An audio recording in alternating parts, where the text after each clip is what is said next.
গ্রহণযোগ্য না। এটা সুষ্ঠু প্রক্রিয়া কিভাবে হয় তাহলে? আমি তাসনিম জারা, ঢাকা ৯ আসনে ফুটবল মার্কা নিয়ে স্বতন্ত্র প্রার্থী হিসেবে নির্বাচনে অংশগ্রহণ করছি। আপনারা অনেকক্ষণ ধরে অপেক্ষা করেছেন, সেজন্য ধন্যবাদ। কিন্তু আসলে বেশ কিছু জটিলতার মধ্যে আমাদের যেতে হচ্ছে। বিভিন্ন কেন্দ্র থেকে নানা অজুহাতে আমাদের পোলিং এজেন্টদেরকে ঢুকতে দেওয়া হচ্ছে না বা বের করে দেওয়া হচ্ছে, এবং বানোয়াট কিছু নিয়ম বানিয়ে এই অজুহাতগুলো দেখানো হচ্ছে।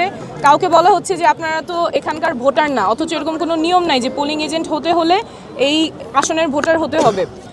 তারপরে পুরুষ কেন্দ্রে নারী এজেন্ট, সেই নিয়ম বলে বের করে দেওয়া হচ্ছে বা বিভিন্নভাবে হেনস্থা করা হচ্ছে। বলছে যে ফোন নিয়ে ঢোকা যাবে না, অথচ ফোন নিয়ে ঢোকা যাবে, ব্যবহার করতে পারবে না। তো এই বিভিন্ন অজুহাতে আমাদের যারা পোলিং এজেন্ট আছেন তাদেরকে বের করে দেওয়া হচ্ছে বা ঢুকতে দেওয়া হচ্ছে না, কিন্তু ভেতরে মানুষ ভোট দিচ্ছে, নির্বাচন হচ্ছে। এটা তো গ্রহণযোগ্য না। এটা সুষ্ঠু প্রক্রিয়া কিভাবে হয় তাহলে?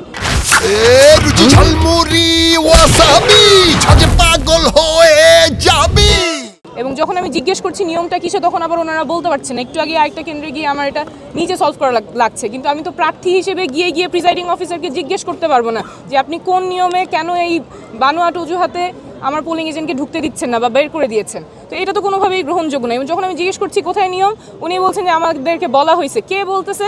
ওনার ওইটা নামও উনি বলছেন না। তো এটা তো গ্রহণযোগ্য হতে পারে না কোনোভাবে। আমরা চাইবো যে সুষ্ঠুভাবে নির্বাচন হবে, এবং এই যে বিভিন্ন অজুহাতে আমাদের পোলিং এজেন্টদের ঢুকতে দেওয়া হচ্ছে না, বের করে দেওয়া হচ্ছে, এটা কোনোভাবেই গ্রহণযোগ্য না।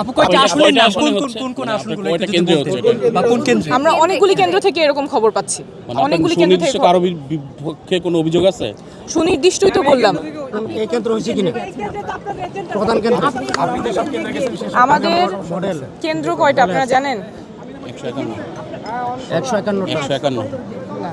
সো আমাদের অনেকগুলো কেন্দ্র থেকে রিপোর্ট আসতেছে পোলিং এজেন্ট ঢুকতে পারতেছে না বা বের করে দেওয়া হচ্ছে। এইটা কোনোভাবেই গ্রহণযোগ্য না।